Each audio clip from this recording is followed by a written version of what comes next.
Amen. Yan. Mm. Maraming salamat. At tayo ay nagkaroon ng pagkakataon muli na pagpatuloy ang pag-aaral sa salita ng Diyos. At ang naaral natin actually talaga ngayon ay ang Bible. Yung itself, the Bible itself. Yun. Paano siya nabuo, paano siya ah, tinanggap ng mga mananampalataya. At sa segment na to, sa araw na to ay yung tinatawag na Canon of the Scriptures. Yun. Yun ang ating pinaka-main topic. At yung, syempre, ang una natin lilinawin ay ano ang definition ng canon. Yan. Kapag sinabing canon of the scriptures, ang canon is from the Greek word canon, meaning a measuring rod or reed. A measuring rod or reed, signifying a rule or a standard. Yan. So pag sinabing canon, ito ang standard.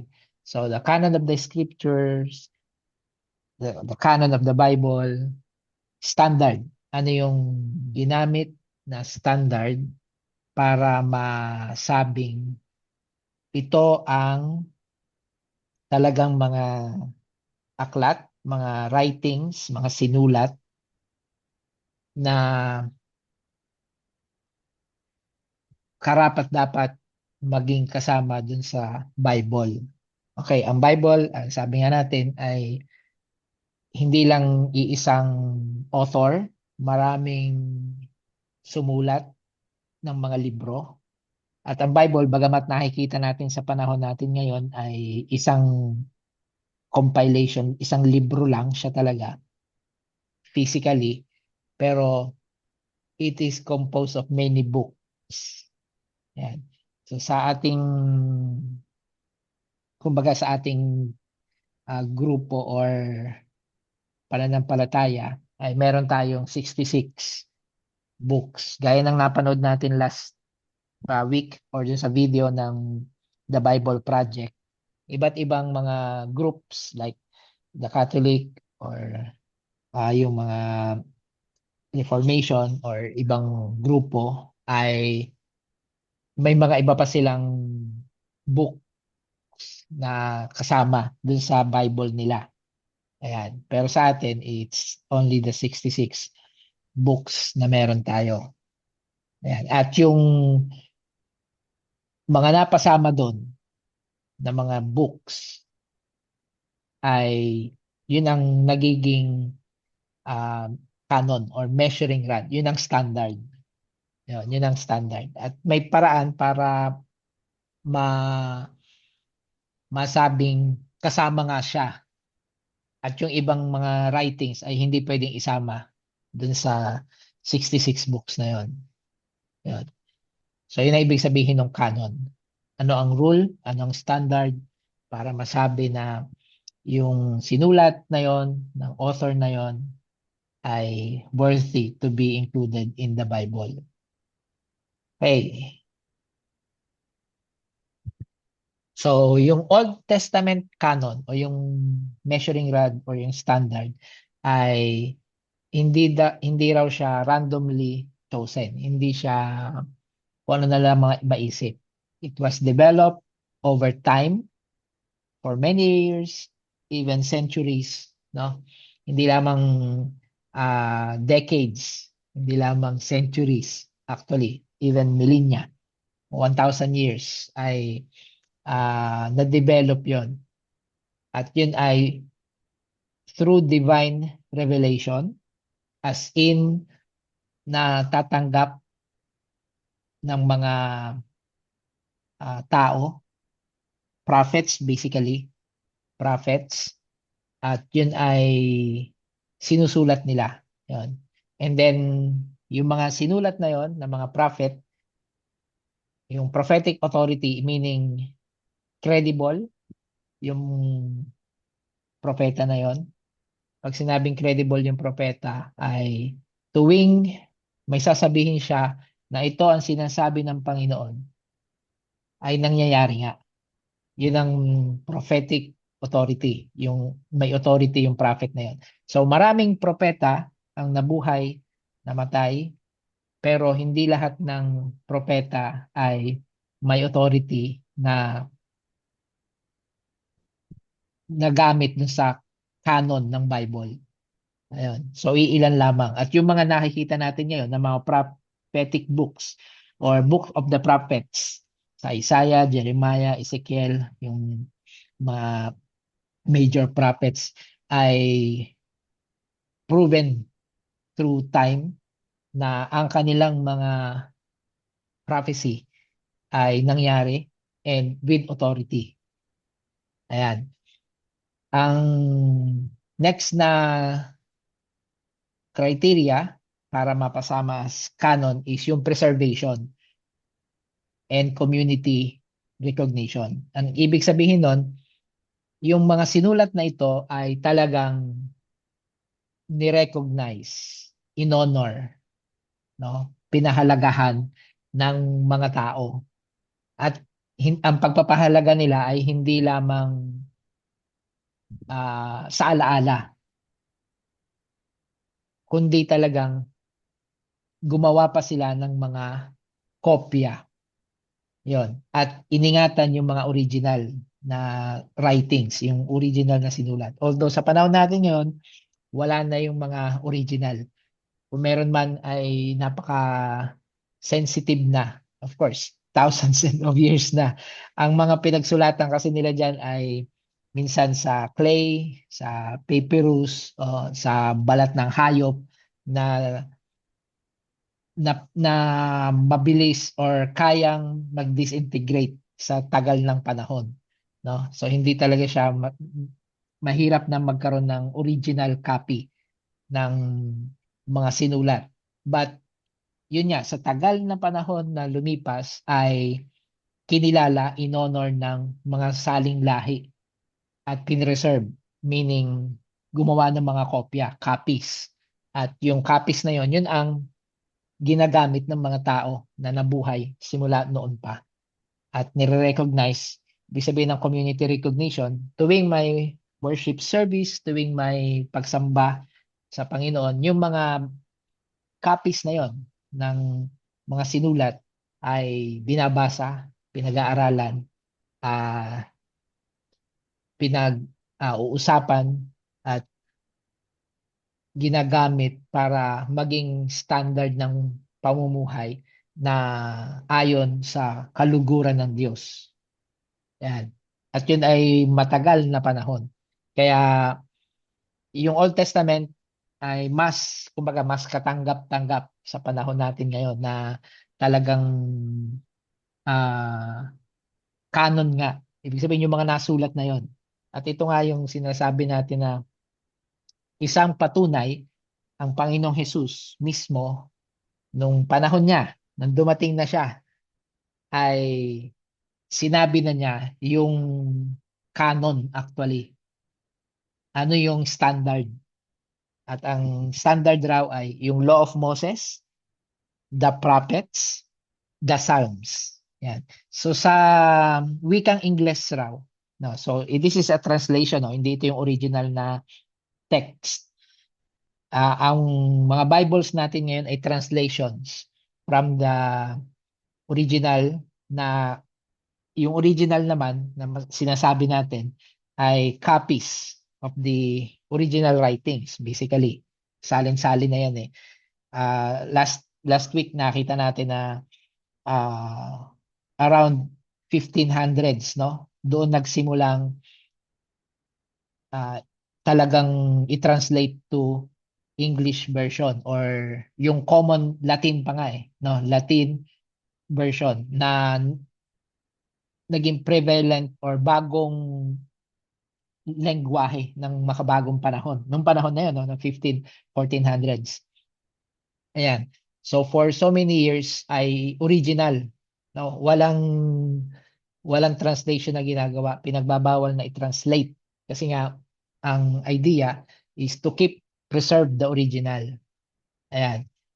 So pero itong translation na to, yung English translation, ay isang patunay na may canon na nung panahon ni Jesus. Panahon pa lang ni Jesus ay may standard na, which is the law of Moses, the prophets, and the Psalms. Ito yung mga nasulat, no? Ito yung mga nasulat. At ito yung tinatawag nga natin na napag-aralan din natin last week. Yun yung Tanakh ng Israel, mga Hudyo. Yan. So yung Tanakh ay Law of Moses or the Torah, Nevi'im, the prophets, and Ketuvim or writings or Psalms. Kasama na dyan ang Psalms. At itong canon na to or rules na to ng pagiging Old Testament. Yan. So tatlong parte yan eh. Yung law, prophets, writings. Yan ay hindi ni-reveal ng isang bagsakan. No? Yan ay ni-reveal kasi nga ang sabi natin, ang Bible ay revelation ni God. Kailangang makipag-communicate si God sa tao through time. Ibig sabihin, hindi lamang sa panahon na yon nung nakalipas, hanggang sa panahon natin ay nire-reveal niya ang kanyang sarili, and that is through the Bible. Pero para maging katanggap-tanggap sa panahon natin, kasi ang tagal na, di ba? Thousands of years ago, yung mga experiences na nandyan, mga ginawa ng Panginoon, mga revelation ng Panginoon, kung sino siya, kung sino talaga si Lord. Para maging katanggap-tanggap sa panahon natin, hindi isang bagsakan na isang henerasyon lang niya binigay yung revelation tungkol sa sarili niya. Mahabang panahon. Kaya nga na-prove ang authority ng mga propeta kasi bawat revelation ng Diyos through the prophets na sinasabi ng prophet na ito ay salita ng Diyos, ito ay mula sa Diyos, sinabi sa akin ng Diyos, nangyayari nga. Yun. So, ganun yung design ni God sa pag-establish ng uniqueness ng Bible, no? Ng salita niya, ng revelation niya. At ito ay ni-recognize ng lahi ng mga Hudyo. Dahil nga from kanununuan na preserve nila, ginagamit nila sa kanilang weekly na pagsamba at yun ang kanilang ipinapasa from one generation to another. At hanggang dumating nga si Jesus, ayun, yung ating binasa na Luke chapter 24 verse 44, may mga nasulat tungkol sa Panginoong Hesus. At yun ay nasulat sa Law of Moses, the prophets, and the Psalms. Yan. So, noong panahon ni Jesus, widely accepted na ang Tanakh o ang Old Testament. At ito ang canon. Ito, pag sinabing ito ang canon, ito na yung standard. Kung may iba pang mga nasulat, tatanong natin, meron pa bang mga ibang propeta na nagsulat? Meron. May iba pa bang mga ginawang kasulatan? Meron. Pero hindi sila pumasa dun sa mga nabanggit na criteria na authorized authority, prophetic authority, divine revelation, pinreserve, yon. So may mga nasulat, hindi na na-preserve, yan, at nag-fall short. So yung mga napasama sa Old Testament na meron tayo ngayon na 39 book ay sila yung talagang walang duda ang mga ninuno natin. Especially ninuno ng buong Israel. Walang duda na yun ay baka Diyos, mula sa Diyos, at para sa Diyos. Para sa mga tao sa lahat ng panahon na darating. Ayun, yun ang ibig sabihin ng standard canon of the Old Testament. Yan. So, yung prophetic authorship, mababasa natin, ang Bible mismo nagsasabi kung ano ang criteria para maging isang propeta. Yan yan, nasa Deuteronomy. Nasulat mismo. Ganito nyo, sinabi ng Diyos, ganito nyo patutunayan kung paano ang isang propeta ay talagang propeta ng Diyos. Yan, nasa Deuteronomy 18:22 yon. Yung pagkakasulat ay divine, no? Inspiration mula sa Panginoon. Ang Diyos mismo ang sumulat at ang ginamit ng Diyos ay ang tao. Consistently used in worship. Yun, binabasa tuwing may mga pagsamba. Tapos, pinreserve by copying, duplicating, para magamit muli. Kasi nga, yung originals ay posibleng tear and wear yun, through the years. So, kailangan man-preserve yun. At may continuity throughout the history. And yun na yung ating Old Testament. Actually, sabi nung iba, ay hindi naman talaga 39 books yun. No? Around 22 lang yata. Kaya siya naging 39 ay dahil ah, sa ating panahon, no? Sa ating panahon na, makabagong panahon. Dahil sa merong First Samuel, Second Samuel, First Chronicles, Second Chronicles. Yon, nagkaroon ng mga ganong ah, partitioning. Pero sa original talaga, Samuel lang yon, Book of Samuel, Book of the Chronicles lang yon. Ayan. Kaya siya hindi buong 39 yung original, but napagkasunduan pa rin. Yan nga, kaya nga siya nagiging standard or canon dahil wala namang nawalang mensahe kahit na pinartition na gano'n. Ayan, it's just that sa ating makabagong panahon, 39 books na yung widely accepted na Old Testament.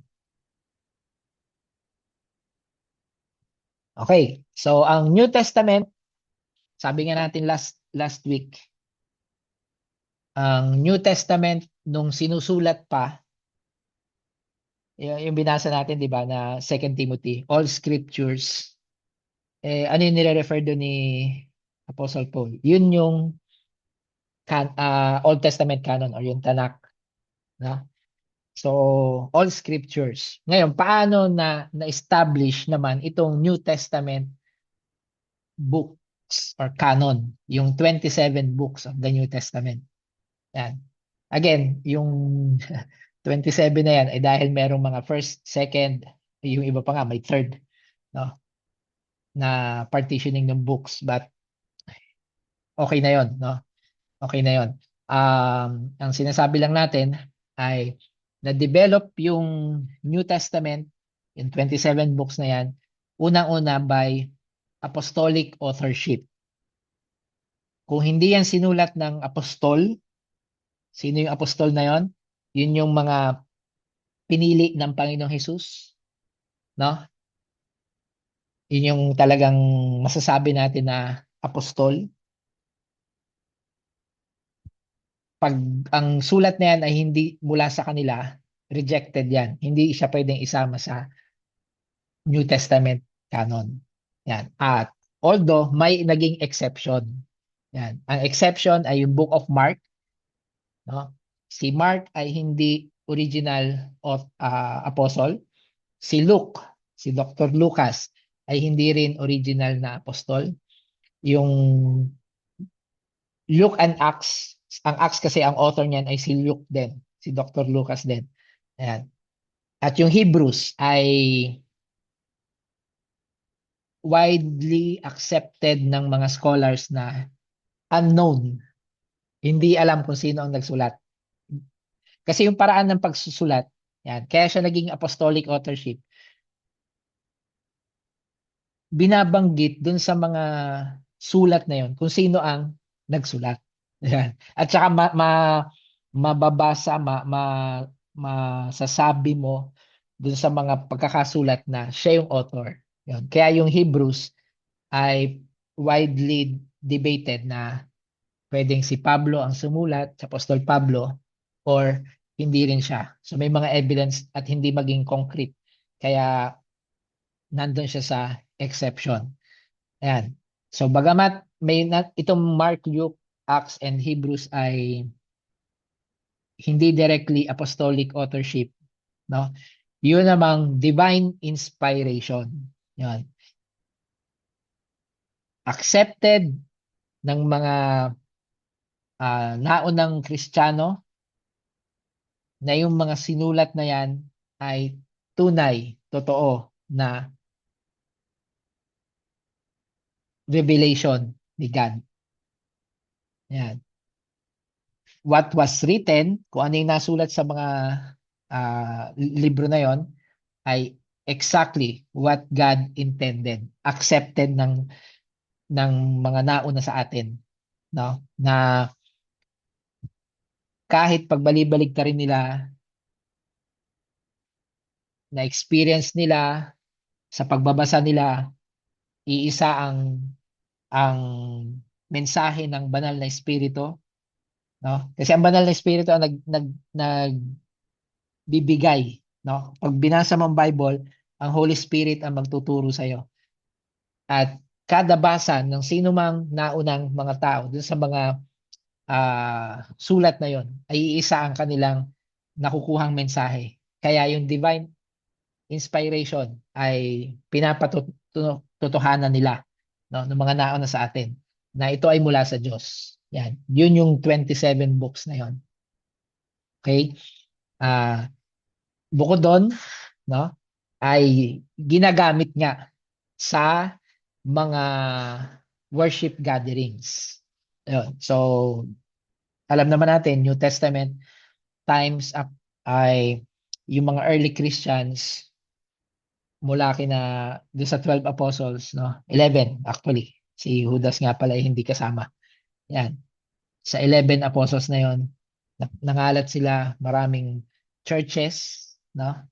Church at Corinth, church at Ephesus, Macedonia, yan, mga ganyan, no?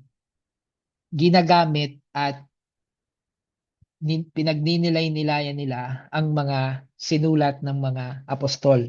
At kasama na nga itong kay Mark, Luke, no, tsaka yung sa Hebrews. Through the years, no?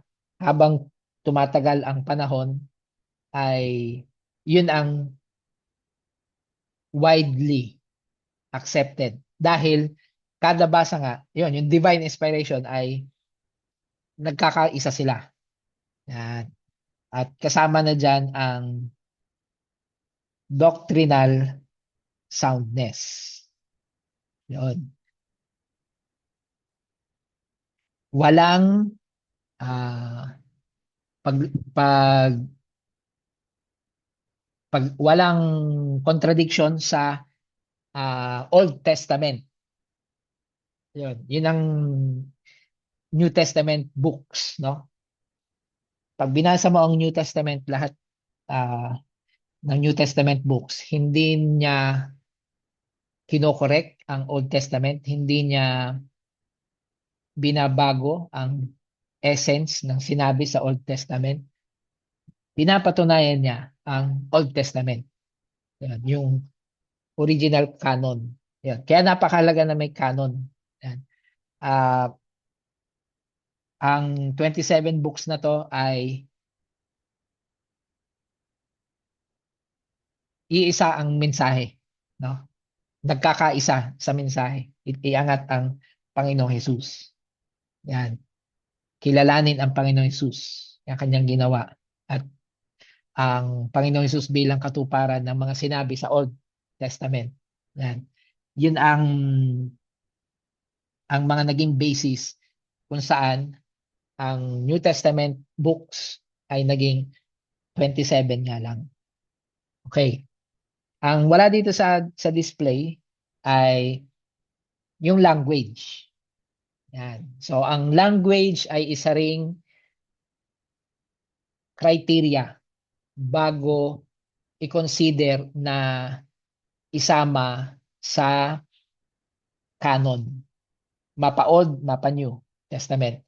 Of course, pag sinabi mong halimbawa, sa panahon natin ngayon, gumanda ang technology. nakahanap pa ng mga ebidensya, ay mga archaeological artifacts whatsoever. Ayan, di ba? Yan ang mga challenges na kakaharapin. Kasi nga, sabi natin ang Old Testament, yun na yun. Ang New Testament, yun na yun. Ayan. Pagka may mga nag-claim sa panahon natin at yung kiniklaim na yon ay sinasabing this is older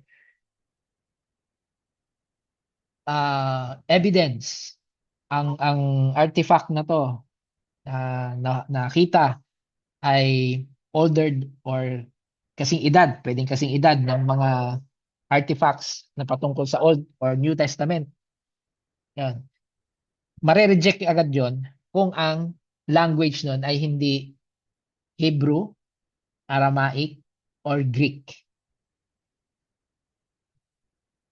Pag ang language na yon ay language say sa Africa, language sa kung ano mang lengguwahe yun, alien language, rejected yon. Kasi si Lord, nireveal niya yung kanyang sarili through time, progressive, at na-complete ang kanyang revelation. Ibig sabihin yung pagkakabuo nitong 39 books ng Old Testament at 27 books ng New Testament ay complete. Wala nang may dadagdag pa. Wala nang may dadagdag pa. Kaya kaya yung halimbawa itong religion or sekta ng Mormons, sila ay nagdagdag ng panibagong mga books na revelation raw ni God sa kanilang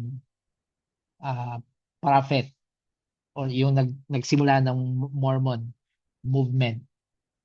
Hindi yun katanggap-tanggap kasi kailan lang si kailan lang nabuhay si Smith, no, yung original ng Mormons. Yun. Late na, no. Matagal ng panahon na pinapractice ng mga mananampalataya sa Panginoong Hesus ang Old and New Testament, no. Thousands of years. Yan. Ang last na ang last ang sinasabi ng mga scholars, ang last na kumbaga ni-review itong canon is sometime around 1500s. Ito nga nung magkaroon ng Reformation si Luther, Martin Luther. 'Yon. Nung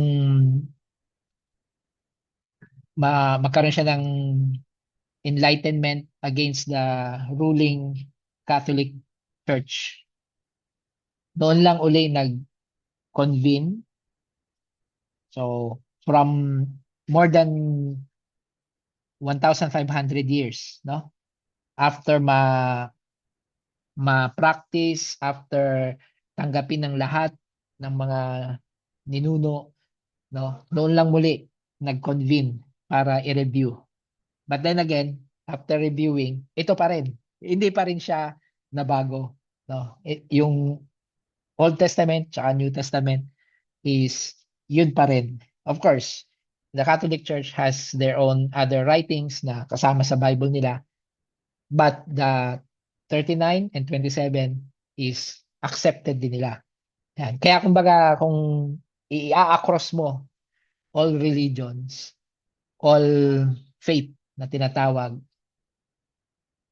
lahat nagkakaisa na itong Tanakh at itong New Testament ay ito talaga ang revelation ni God.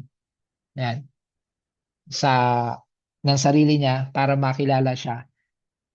At ito ay mananatili hanggang wakas. Ngayon, malapit nang dumating ang Panginoong Hesus at ma-fulfill ang lahat ng prophecies pa na nasulat sa Bible. Yan. So, ganun kaganda ang Bible. Ganun um, kaimportante ang Bible, no, sa ating pananampalataya. Hindi natin pwedeng ilagay ang ating pananampalataya, ang ating tiwala sa isang bagay na mababago pa. Kasi ito ay revelation ni Lord Pagka yan ay nahanapan mo ng mali, matik, paano yung mga pananampalataya natin? Babagsak lahat yon, no? Yan. Okay. So, second to the last slide. Ang Bible ay hindi genius of men. Hindi, ang ibig sabihin nito ay ang mga sumulat, ang mga authors ay may talento, no? May mga kakayanan na sinasabi ng iba na magaling lang yung sumulat, magaling lang siya mag-articulate ng mga words, pumili ng words, so on and so forth. Hindi.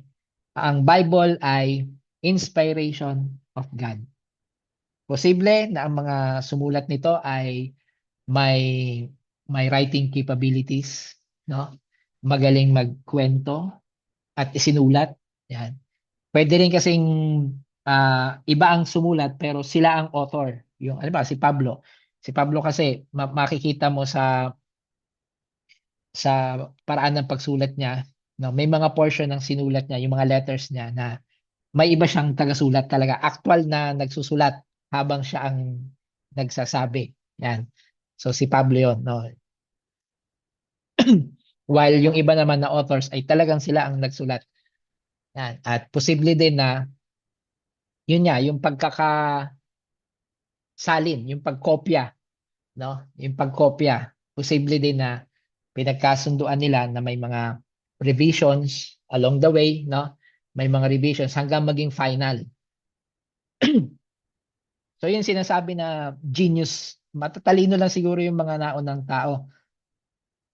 Hindi po yon, no? The Bible is not that. Ang Bible, ang author talaga niyan is God through the Holy Spirit using holy men, no? Ibig sabihin ng holy men, selected people, no? Selected prophets. May authority sila, uh, empowered by God, at sila ang inatasan ng Diyos na mag-execute ng pagsulat.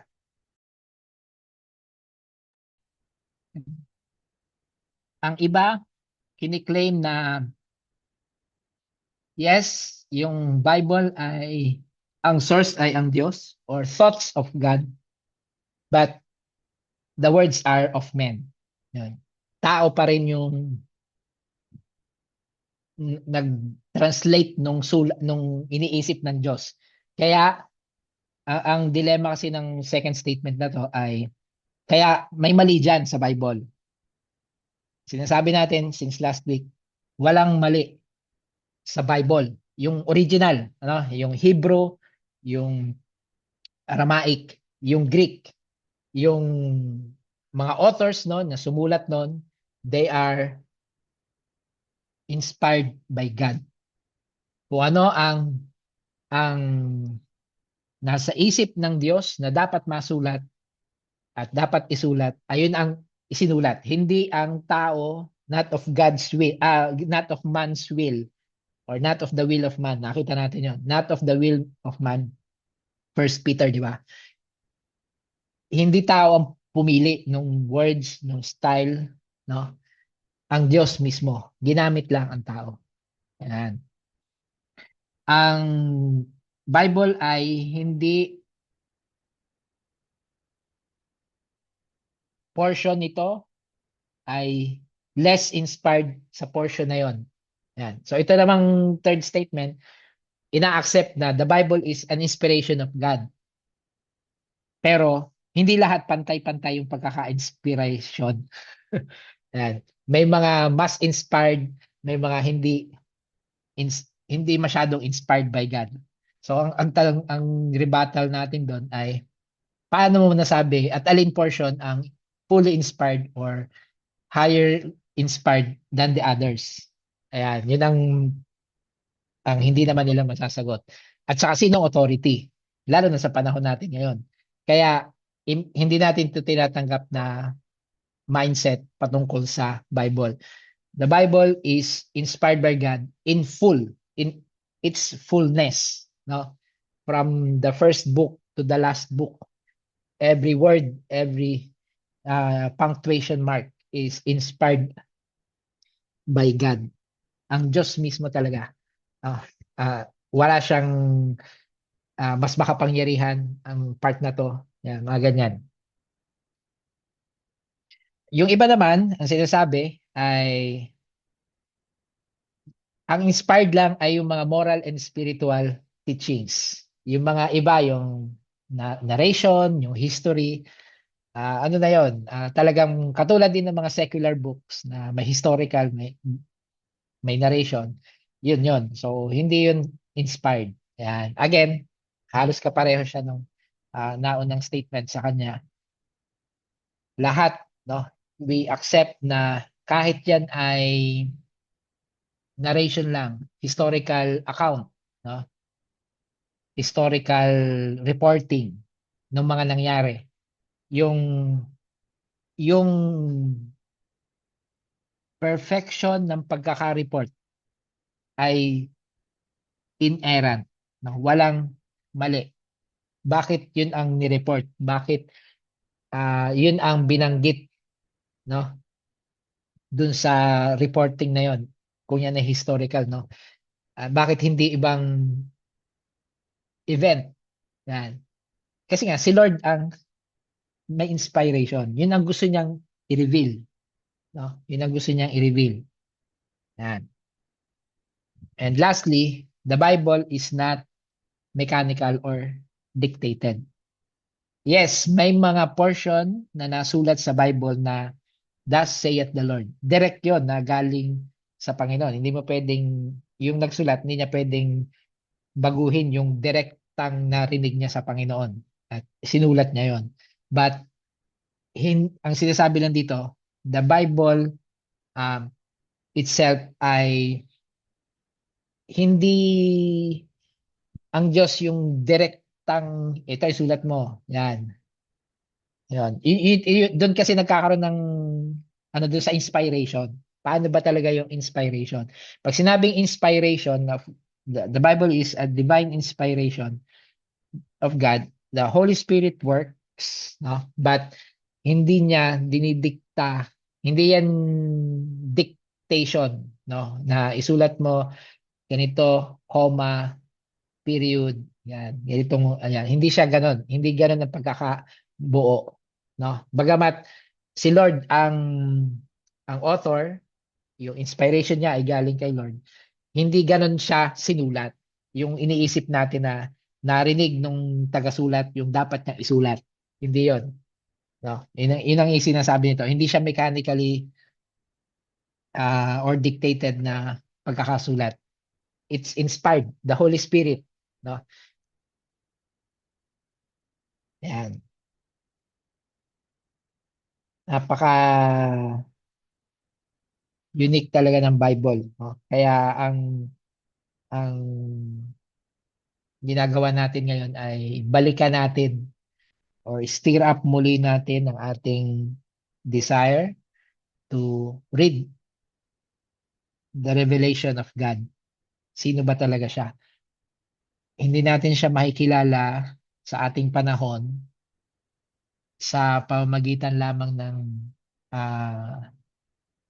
aasa tayo sa iba na magsasabi kung sino siya. Dahil si Lord mismo, ginawa, kumbaga, pinagplanuhan niya na to, dinesign niya to, at yung Bible, yan ang authoritative, no? Kung gusto mo siyang tunay, lubusang makilala, punta ka dun sa direct na source, the Bible itself, no? Kasi through the Holy Spirit, the Bible, yung reading mo ng Bible the Holy Spirit will give you understanding kung sino talaga si Lord, kung ano gusto niyang ipagawa sa'yo. Ayan. At gaya nga ng sabi ni Joshua, no? Huwag mong kalimutang basahin ang aklat ng kautusan. Yan. So, of course, Joshua is part of the Old Testament. Kaya aklat ng kautusan or the law. Yan. Yun ang kanyang binabanggit. No? So, yun ang kanyang, kumbaga sa panahon ni Joshua, established na yung Torah or the law ni Moses. Ayan. At yun ang, kumbaga, sa panahon niya, yun ang kanilang canon, yun ang kanilang Bible, yung kautusan na sundan po natin. Sa panahon natin ngayon, of course, nandiyan na ang book, the law, prophets, writings, and the New Testament. Yun na yung aklat natin ng kautusan or the Bible. Yan. So nakita niyo po yung analogy. But yung principle nung panahon ni Joshua, this is the principle para ikaw ay maging matagumpay, para ikaw ay maging maunlad. Ang principle ay huwag mong kalimutang basahin ang salita ng Diyos. Pagbulay-bulayan. So pag sinabing pagbulay-bulayan, hindi ito yung ah, hindi ito yung ano ang sinasabi ng ibang naunang nagbasa. Kasi minsan dahil sa dami ng resources natin ngayon, nandiyan si Google, ChatGPT, sila yung tinatanong natin, ano ang sinasabi ng Joshua chapter 1 verse 8? Tama? May mga ganun tayong kumbaga resort na para maintindihan ko kaagad, tatanungin ko na lang si Google, si ChatGPT. Hindi ang pagbulay-bulayan dito na sinasabi ni Joshua. Ay, of course, nung panahon nila, walang Google, walang ChatGPT. Paano yung pagbulay-bulayan? Talagang ah, sasaliksikin mo, hihingin mo sa Diyos ano ang sinasabi ng iyong kasulatan. Yan. Ah, ma, ma, magre-reflection ka based on your experiences, based sa mga impressions sa'yo na nararanasan mo. Yan. Ah, doon, no? Yun yung pagbulay-bulay. Yan. Kaya pagka nagbasa tayo ng Bible, hangga't maaari, huwag tayo mag-seek ng guidance sa Google, ChatGPT, or kahit nga previous knowledge natin, no? Kasi minsan, matagal na tayo nagbabasa ng Bible, alam ko na, hindi. The principle is pagbulay-bulayan. Basahin, pagbulay-bulayan, at ultimately, matupad yung sinasabi ng salita ng Diyos or mangyari sa buhay natin. Kung ang sinasabi ni Lord ay kilalanin natin siya bilang ating sariling Panginoon at tagapagligtas, yun ang gagawin natin. Pag sinabi ni Lord na doon sa nabasa natin, gawin natin itong bagay na to, ayan, iwasan natin itong bagay na to, yun ang gagawin natin. Paano siya i-execute? Doon yun papasok sa pagbulay-bulay at pagdepende sa uh, guidance ng Holy Spirit. Yan. So, yan muna ang ating pag-aaral. Kung meron tayong mga katanungan, pwede natin pong sabihin.